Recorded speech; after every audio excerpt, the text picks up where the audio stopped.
Hello दोस्तों, तो कैसे हैं आप सब लोग। आज की इस वीडियो में मैं आपके लिए थोर मूवी एक्सप्लेन करने वाला हूं। तो आयरन मैन 2 के एंड में हमें दिखाया गया कि मैक्सिको के एक वीरान इलाके में देवता थोर का एक हथौड़ा आकर गिरता है, जिससे इस जगह में काफी बड़ा गड़ा पड़ गया।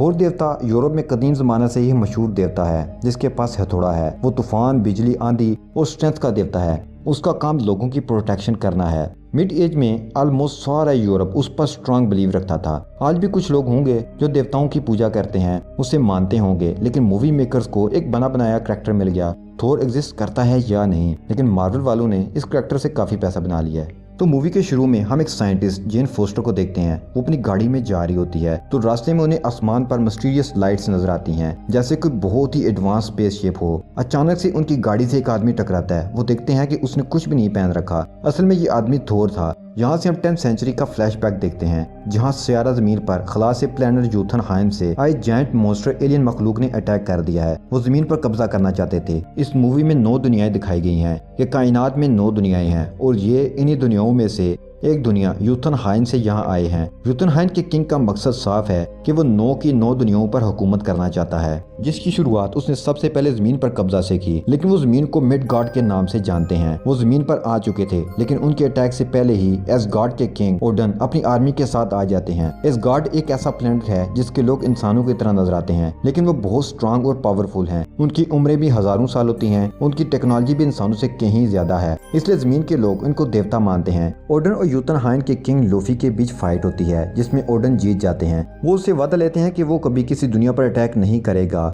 और उसे इस शर्त पर जिंदा छोड़ देते हैं। लूफी के पास एक खतरनाक और पावरफुल वेपन था, जिसे कैस्केट ऑफ एंशिएंट विंटर कहा जाता है। ओडन उसे वो वेपन छीन लेते हैं और वापस अपनी दुनिया में चले जाते हैं। कई सदियां गुजर जाती हैं और सारी दुनियाएं अपनी अपनी लाइफ जी रही हैं। कोई बड़ा वाकया नहीं होता। अब 21वीं सदी का वक्त आ जाता है, यानी आज का वक्त। यहाँ हम ओडन के 2 बेटों थोर और लोकी को देखते हैं। थोर बहुत ही पावरफुल है, जिसके पास उसका पावरफुल वेपन हैमर भी है, जिसे म्योनिर कहते हैं। लोकी के पास थोर जितनी पावर तो नहीं, लेकिन वो जादू में माहिर है। आज स्पेशल डे है क्योंकि ओडन अपना ताज बड़े बेटे थोर को देकर उसे एसगार्ड का किंग बनाने वाले थे, लेकिन उन्हें खबर मिलती है कि एसगार्ड में लूफी के कुछ सोल्जर घुस आए हैं, जो कि अपना वेपन वापस लेने आए थे। थोर, ओडन और लोकी भी उस जगह आ जाते हैं। थोर कहता है कि यूथनहाइम के लोगों की ये हरकत काबिल कबूल नहीं है, हमें उनको सबक सिखाना होगा, लेकिन ओडन उसे मना कर देते हैं। लोकी थोर को उकसाता है कि वो वहां पर जाए, तो थोर लोकी और अपने कुछ सोल्जर्स लेकर वहां जाता है। वो उनसे मुकाबला करने आए थे, लेकिन वो तो यूथनहाइम वालों का प्लेनेट था।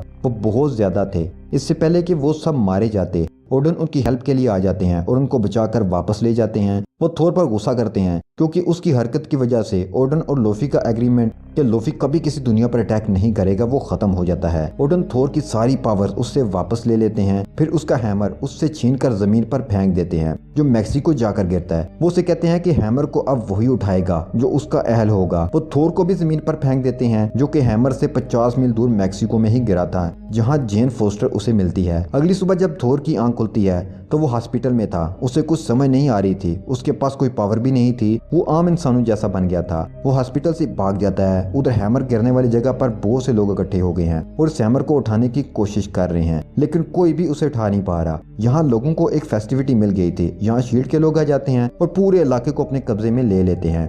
जैन भी इस मौका को खास समझकर उस पर रिसर्च करने लगती है। उसे ऐसा फील होता है कि ये हैमर दूसरी दुनिया से आया है, यानी दूसरी दुनिया से कोई रास्ता यानी वर्म होल जरूर है जहाँ से ये मूवमेंट हो रही है। शील्ड वाले ये सब बर्दाश्त नहीं करते और उसकी रिसर्च को जब्त कर लेते हैं। शील्ड वाले नहीं चाहते थे कि लोग इस बारे में जाने या इस वाकये की जानने की कोशिश करें। अब थोर को भी पता चल जाता है कि उसका हैमर मैक्सिको में है, तो वो वहां पहुंच जाता है। वो जेन से मिलता है तो वो उसे अपनी गाड़ी में उस जगह ले जाती है। उस जगह पहुंचकर थोर हैमर उठाने की कोशिश करता है, लेकिन वो नहीं उठा पाता। उसके डैड ओडन ने कहा था कि इस हैमर को अब वही उठाएगा जो इसका अहल होगा। और थोर में अब वो पावर और काइंडनेस नहीं रही थी। ये सब चीजें अब उसे अपने अंदर लानी होंगी, तो ये हैमर वो नहीं उठा पाएगा, या फिर वही उठाएगा जिसने अपने आप को इसका अहल साबित कर दिया। इसी दौरान वहाँ शील्ड वाले आ जाते हैं और उसे अरेस्ट कर लेते हैं। एसगार्ड में लोकी फोर्स गार्ड के वेपन के पास जाता है। जब उसे हाथ लगाता है तो ब्लू कलर का होने लगता है, जैसे लोफी यानी यूथनहाइम के लोग होते हैं। यहाँ उसके डैड ओडन भी आ जाते हैं। वो उसे बताते हैं कि जब हम 4 जायंट लोगों से उनके प्लेनेट पर जंग कर रहे थे तो वहाँ से एक बच्चा ले आए थे।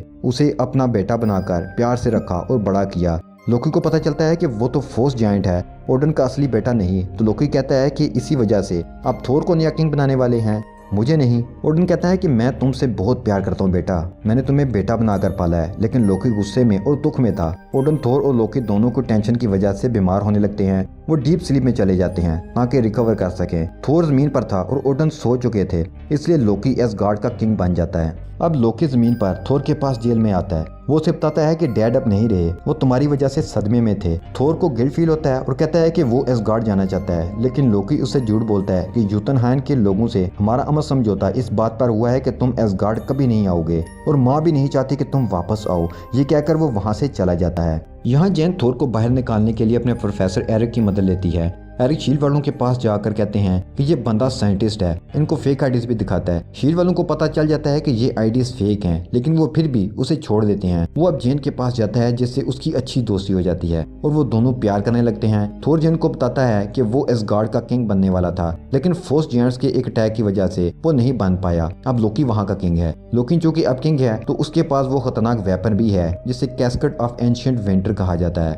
वो हेमडॉल के पास जाता है। हेमडॉल के पास एक ऐसी तलवार है जिसकी मदद से किसी भी दुनिया में जाना आसान है। वो लोकी को वो तलवार नहीं देना चाहता था, लेकिन उससे वो तलवार अपने उस डेडली वेपन की मदद से छीन कर ले जाता है। वो यूथनहाइन जाता है और वहाँ वो लोफी यानी अपने फादर से मिलता है। वो उसे डील करता है कि तुम ओडन को मार दो, जिससे मैं एसगार्ड का किंग बन जाऊंगा। इसके बदले तुम मिडगार्ड यानी अर्थ ले सकते हो। थोर के दोस्तों को लोकी की इस चाल का पता चल जाता है। वो ऐसा नहीं चाहते थे, इसलिए वो जमीन पर थोर के पास जाते हैं और उसे सारी हकीकत बता देते हैं। लोकी तुम्हारी डैड को मारकर किंग बनना चाहता है और लोफी से भी डील कर चुका है। थोर को यह सुनकर बहुत दुख होता है। लोकी को भी पता चल जाता है कि थोर के दोस्त उसके पास जमीन पर पहुंच चुके हैं। वो डिस्ट्रॉयर को जमीन पर थोर को मारने भेज देता है। डिस्ट्रॉयर बहुत बड़ा जॉइंट मॉन्स्टर होता है जो अब लोकी के कंट्रोल में था। थोर और उसके साथी उसका मुकाबला करते हैं, लेकिन डिस्ट्रॉयर बहुत पावरफुल था, उससे कुछ भी असर नहीं हो रहा था। थोर ये देखकर अब खुद आगे बढ़ता है और डिस्ट्रॉयर से बात करता है, तो डिस्ट्रॉयर उसे दूर फेंक देता है। उसके अंदर पावर्स नहीं है, इसलिए वो बुरी तरह से जख्मी हो जाता है। लेकिन हम देखते हैं कि उसके अंदर पावर्स वापस आ रही हैं,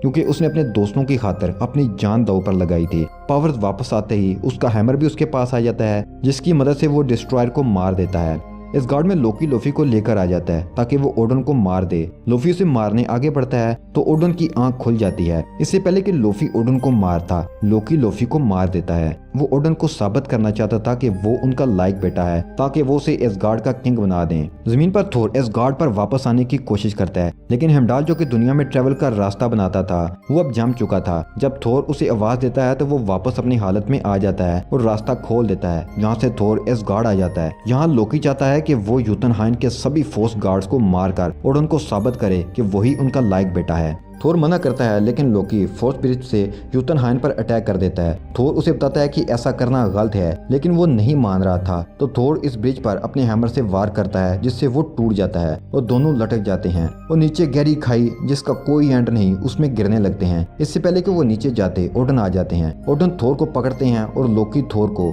लोकी डैड से कहता है कि मैं आपके लिए और अपने लोगों के लिए ये कर रहा था। ओडन कहते हैं कि नहीं, तो लोकी समझ जाता है कि ओडन को उसकी सारी प्लानिंग का पता चल चुका है, तो वो दुखी हो जाता है और थोर को छोड़ देता है। थोर उसे मना करता है, लेकिन वो नहीं मानता और अंधेरी की दुनिया में खो जाता है। थोर और ओडन वापस एसगार्ड आ जाते हैं। ओडन थोर को किंग बनने का कहते हैं, लेकिन वो कहता है कि अभी सही वक्त नहीं आया। तो ये मूवी यहीं खत्म हो जाती है। पोस्ट क्रेडिट सीन में हम एरिक को देखते हैं, जहाँ एरिक को निक फ्यूरी जो कि शील्ड से है वो बुलाता है। कहता है कि हमें एक क्यूब मिला है, हमें उसके बारे में कुछ समझ नहीं है, तुम इस बारे में रिसर्च करो। यहाँ हम लोकी को देखते हैं जो निक फ्यूरी को नजर नहीं आता, लेकिन एरिक को वो अपने कंट्रोल में कर लेता है और उसे इस काम के लिए मना लेता है। हम समझ सकते हैं कि ये क्यूब बहुत अहम है, जिसकी वजह से लोकी ने एरिक को इस काम के लिए मनाया। यानी कि लोकी इस क्यूब से कुछ बहुत बड़ा करने वाला है, जो हमें अगली मूवीज में देखने को मिलेगा। और यहीं पर यह मूवी खत्म हो जाती है।